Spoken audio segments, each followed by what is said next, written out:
They dropped it. The final trailer for Squid Game 3 is here, and the internet is, predictably, broken. You've probably watched it once, twice, maybe 10 times. You saw the explosions, you saw Gi-hun looking determined, and you saw the return of the iconic doll. But I'm here to tell you that what you saw is only the surface. This trailer is packed with so many hidden details, secret identities, and heartbreaking clues that it's basically a game in itself. They didn't just show us what's coming, they showed us who dies, who betrays who, and how the entire game is about to be turned on its head.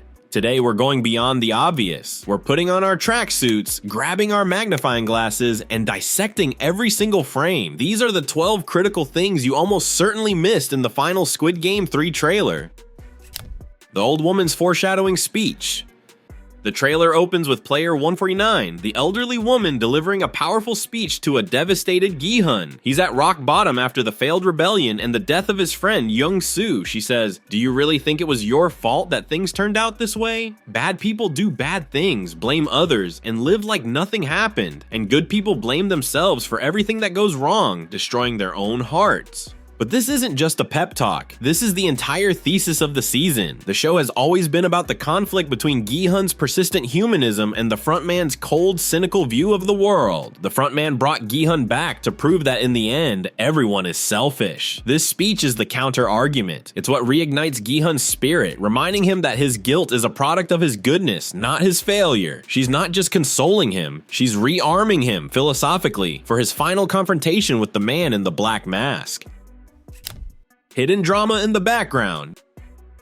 We get another look at that intense fight scene where player 120 is fending off a member of the red team, who we know is player 226, but the real story is happening in the background. If you look closely, you can see the elderly woman, player 149, desperately shielding the pregnant player who has collapsed on the floor. This single frame tells us so much. It confirms that alliances have solidified. These three are a unit, and player 120 is acting as their sworn protector. It also tells us that player 226 isn't just fighting, he's actively trying to eliminate the two weakest players to get ahead, making him a ruthless antagonist. This isn't a random brawl, it's a calculated attack on the most vulnerable, and a desperate defense of what little humanity is left. A birth in the middle of death. Why is the pregnant player on the ground in this scene? The trailer gives us a heartbreaking clue. She looks incredibly weak, clutching her stomach, unable to run or defend herself. The implication is terrifying. She is going into labor in the middle of a deadly game. We all had the thought cross our minds when she appeared in season 2. A child being born in this manufactured hell would be the ultimate symbol of hope and life, defying the game's inherent death wish. It would force every player around them to make a choice: protect the mother and child or see them as an easy target. It raises the stakes from a simple cash prize to a question of the survival of innocence itself. It's very possible her child will be born during this season, creating a scenario the frontman himself could have predicted, but probably didn't prepare for. The identity of the fallen player.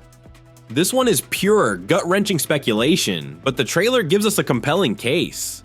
In one quick, desperate shot, we see the elderly woman, player 149, weeping over the body of a dead player in a red tracksuit, but her cry is too raw, too desperate for a mere acquaintance. The theory? This is her son. The hair is short, consistent with a male player, and her grief is primal. And if I'm being honest, he just has that character who dies for the stars to get motivated aura going on. If this is true, it recontextualizes her entire character, especially her opening speech to Gi-hun. She isn't just a wise old woman, she is a mother who has just suffered the ultimate loss, yet she finds the strength to comfort another man who has lost so much, a man who, like her son, could have been a beacon of hope. The missing player and a hint of betrayal.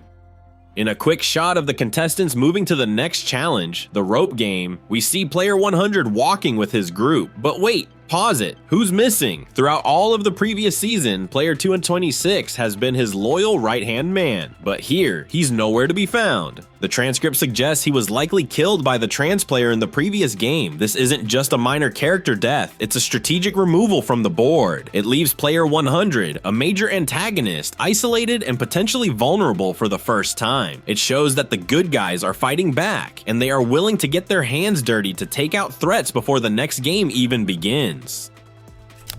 The evolving rules of the rope game.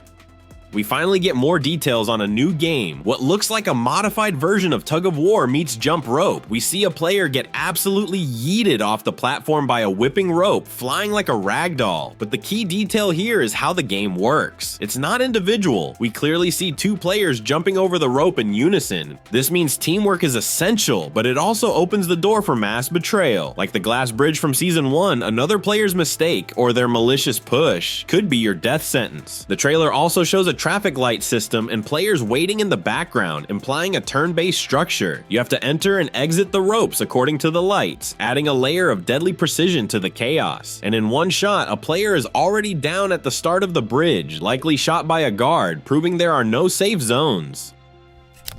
The frontman's order. One of the most chilling lines from a previous teaser was the frontman's cold command: kill them all. We now have context. The trailer shows the determined policeman from the previous seasons approaching the game island on a boat, only to be ruthlessly intercepted by guards on another vessel, guns blazing. This confirms our worst fears. The frontman wasn't talking about players, he was talking about outside intruders, and the follow-up shots of the policeman, washed ashore and completely alone on the island, tell us he is the sole survivor of that massacre. He made it, but at a terrible cost, and now he's trapped on enemy territory with no backup. A civil war among the guards.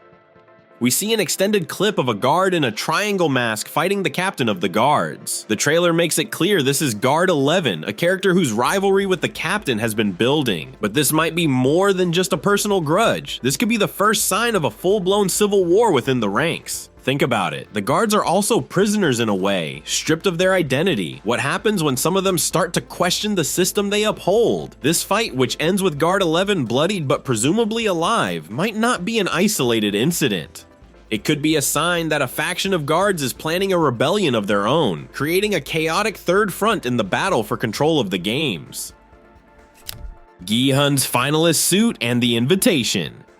In a tense moment, a pink guard confronts Gi-hun and tells our star that the frontman wants to see him. The detail to notice here is Gi-hun's outfit. He's no longer in a tracksuit, he's wearing a formal suit, the kind given to the finalists. This tells us exactly when this meeting takes place, right before the final game. The frontman isn't just summoning a random player, he's summoning his philosophical rival for a final confrontation before they play their last hand. This is where he'll likely reveal his identity as Hwang In-ho, and where many theorize he will propose a personal game, just like Gi-hun played against the recruiter with the Didokji tiles in Season 2. The VIP's hidden influence. Where are the gaudy, animal-masked billionaires? While they don't appear on screen, their influence is felt. The games have always been a spectacle for the ultra-wealthy, with so many finalists potentially reaching the end this season as the theories suggest. Who do you think is demanding new rules and more bloodshed for their entertainment? The changes to the final game, making it more complex and suitable for multiple players, probably aren't for the benefit of the contestants. It's to create a better show for the VIPs, who are likely pulling the strings from their gilded lounge, betting on every betrayal. The purpose of the button in the new Squid Game. The trailer ends with a bombshell. The final game is once again the titular Squid Game. We see scenes from Season 1, reminding us of Gi-hun's brutal but ultimately merciful victory. But then, a new shot. A player in a formal black shoe stomps on a large, industrial-looking button set into the ground next to a metal bar. Neither of these existed in the original. What is it for? This is the clearest evidence that the game has been fundamentally altered to handle multiple finalists. Is the button a safe zone you have to race to? Does pressing it eliminate another player? This simple button transforms the game from a one-on-one duel into a chaotic free-for-all, where strategy and speed might matter more than brute strength. Season 1 callbacks.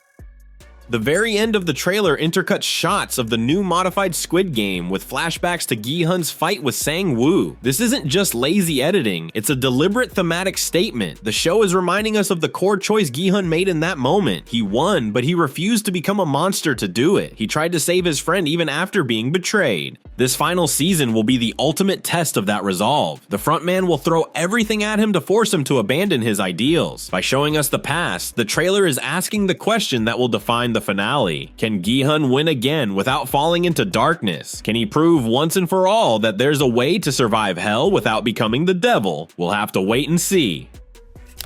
But what do you think? Is the old woman's son really dead? What's the purpose of that button? Let me know your wildest theories in the comments below, and if you enjoyed this breakdown, do me a favor and hit that like button and subscribe for more deep dives into your favorite shows and movies.